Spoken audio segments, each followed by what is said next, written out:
Today we are going to learn active voice and passive voice. There are two types of voices. Number one, active voice, and number two, passive voice.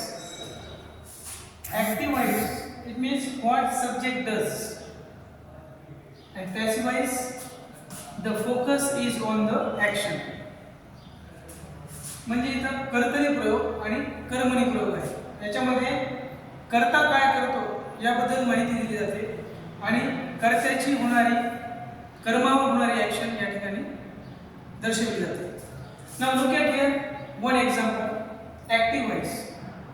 Ram killed Ravan. रामाने रावणाला ठार मारले. म्हणजे या ठिकाणी काय झालं, राम हा कर्ता आहे. Ram is subject here, Ravan is object here. Now killed, it is a verb here, but it shows simple past tense. Second form of verb is here. Now look at here, passive voice. Passive voice, if we want to convert it into passive voice, first of all we will have to take here object. What is object here? Ravan, and it is a second form of verb, kill. Now look at here, इथे क्रियापदाचे दुसरे रूप असल्या कारणाने आपल्याला इथे काय करावं लागणार आहे, वॉच किंवा वेअर दोन्हीचे रूप घ्यावं लागणार आहे. मग रावण हा सिंग्युलर नंबर आहे, त्यामुळे इथे आपल्याला वॉच घ्यावं लागणार आहे. Ravan was killed by Ram. म्हणजे या ठिकाणी ऑब्जेक्ट घ्या, ऑब्जेक्ट नंतर सहाय्यकारी क्रियापदाचं दुसरं रूप घ्या, रावण वॉज, कारण हा दिलेला काळ कोणता आहे, सिंपल पास्ट टेन्स. त्यानंतर क्रियापदाचे तिसरे रूप आहे किल. त्यानंतर ही क्रिया कुणाकडून घडली, तर ही क्रिया घडली रामाकडून. मग इथे काय केलं, बाय राम. म्हणजे रामाकडून रावणाला ठार केल्या गेले. नेक्स्ट दुसरं उदाहरण बघूया आपण याचं. How to change from active to passive. How to change from active to passive. मग कशा पद्धतीनं ऍक्टिव्ह व्हॉइस मधून पॅसिव्ह व्हॉइसला कशा पद्धतीनं चेंज केलं जातं हे आपण पाहू. एक इथं जर बघितलं आपण त्या ठिकाणी जर बघितलं आपण याचं, look at this statement. Now look at this statement. Ram killed Ravan. आपलं वाक्य काय होतं, राम किल्ड रावण. राम हे सब्जेक्ट आहे, किल्ड हे वर्ब आहे, रावण हे ऑब्जेक्ट आहे. त्याच्यामध्ये काय केलं आपण आता सांगितल्याप्रमाणे रावण हे सुरुवातीला घेतलं. पॅसिव्ह व्हॉइस मध्ये कर्म हे महत्त्वाचं असतं. मग इथे आपण रावण हे ऑब्जेक्ट आहे, त्यानंतर वॉज हे टू बी चं फॉर्म आहे, त्यानंतर किल्ड ही थ्री फॉर्म आहे, बाय राम. मग या इथे आपल्याला अशा पद्धतीनं काय करावं लागलं बरं, राम किल्ड रावण. मग Ravan was killed by Ram. आता नेक्स्ट जर बघितलं आपण इथे दिलेलं आहे, सी हेल्प्स हिम. ती त्याला मदत करते. मग आता याच्यामध्ये हिम नावाचा कर्म आहे. मग हिम हा कर्म असेल, ऑब्जेक्ट असेल, तर आपल्याला त्याचं काय करावं लागणार आहे, ही मध्ये कन्वर्ट करावं लागणार आहे. मग त्यानंतर हा याचा काळ कोणता आहे, या सेंटेन्सचा काळ कोणता आहे, सिंपल प्रेझेंट टेन्स. मग आपल्याला काय करावं लागणार आहे, ही घ्यावं लागणार आहे. त्यानंतर सिंपल प्रेझेंट टेन्स असल्या कारणामुळं टू बीचं आपल्याला वर्तमानकाळी रूप घ्यावं लागणार आहे. टू बीची वर्तमानकाळी रूप कोणती आहेत, एम इज आर. मग हीच्या समोर इज घ्यावे लागेल, इज. त्यानंतर हेल्पचं तिसरं फॉर्म काय आहे, help. He is help by हर. आता सी ची द्वितीय ऑब्जेक्टिव्ह केस कोणती आहे, तर हर आहे. मग इथं she is, he is help by her. लक्षात. त्यानंतर दुसरं उदाहरण घेऊ आपण.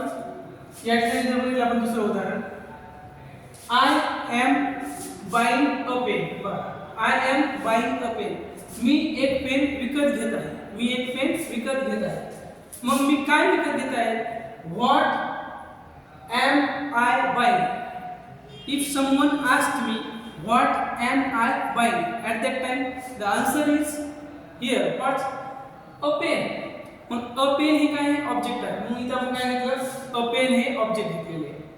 आता हा सिंग्युलर आहे का प्लुरल आहे, it is a singular number. मग त्यामुळं अ pen.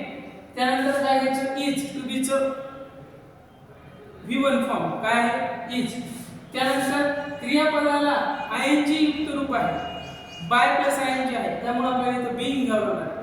A pen is being buy ची तिसरे रूप काय बॉट्स, BOUGHT बॉट्स. बाय आय ची द्वितीय आहे मी, बरं आय ची द्वितीय काय झाली इथं मी आहे. मग आपल्याला इथं झालेलं आहे मी एक पेन विकत घेत आहे. काय झालं, मी एक पेन विकत घेत आहे. पण या पॅसिव्ह वॉइसचा अर्थ काय व्हायला, माझ्याकडून, बाय मी म्हणजे काय, माझ्याकडून एक पेन विकत घेतल्या जात आहे. माझ्याकडून एक पेन विकत घेतल्या जात आहे. हे झालं आपल्याला according to the tense. Yes, change the voice is totally depending upon the tense. Tense कसा आहे तुम्हाला तिथं ओळखता आलं पाहिजे, तर तुम्हाला तिथं पॅसिव्ह वॉइस करणं सोपं जाईल. नेक्स्ट इथं बघूया आपण या ठिकाणी he has to teach us. He has to teach us. त्यांना आम्हाला शिकावेच लागणार आहे ना.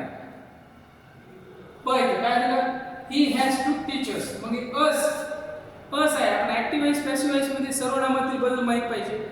आय ची द्वितीय मी आहे, वी ची द्वितीय अस आहे. पण इथं जर ऍक्टिव्ह वॉइस मध्ये अस आलं तर तुम्हाला पॅसिव्ह वॉइस मध्ये त्याचा वी घ्यावा लागणार.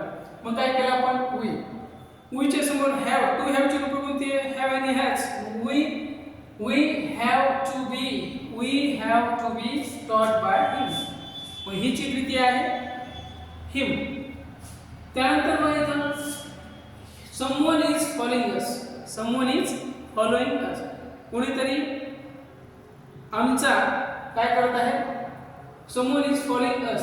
कोणीतरी आमचं अनुकरण करत आहे. मग काय केलं, us हे ऑब्जेक्ट आहे. us हे ऑब्जेक्टचं काय केलं आपण, we केलं, we.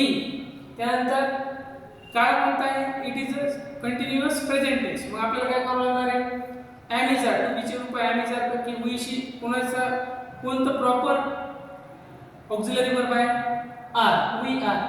क्रियापदाला ING युक्त रूप असल्या कारणामुळे इथं बीइंग होईल, वी आर बीइंग. नेक्स्ट काय होईल, followed, we are being followed. अशा पद्धतीचं इथे आपल्याला वाक्य मिळणार आहे.